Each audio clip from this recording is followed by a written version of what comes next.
So kung bago ka pa lang sa channel ko, huwag kalimutang mag-like and subscribe. So for today's video, pag-aaralan naman natin ano ba ang pinagkaiba ng quit, quite, and quiet. So the word quit is used as a verb to mean stop or leave. Ibig sabihin ayaw na, suko na. Okay, so for example, Billy quit his job during his 3rd year. Mike says he's going to quit smoking. And then quite, on the other hand, is used to express great extent or completely. Okay, so for example, she was quite upset after seeing the result of her exam.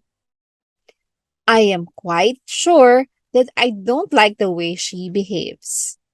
Pwede rin naman that it is used to express something that is fairly or to some degree but not completely.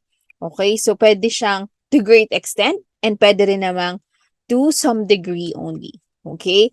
For example, it's quite cold outside tonight. I didn't quite catch what she said.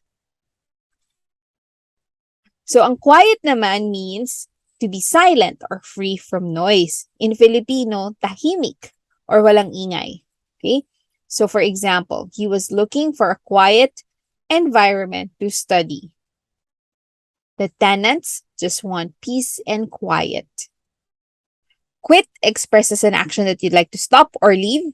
Quite is used to express great extent or completely or some degree, but not completely. And quiet means silent or free from noise. Alright, try to answer the sentence. Fill in the blanks. His father just blanked his job because he's blank tired of the tremendous work. Then he went someplace blank to relax. For the right answer, see the comment section.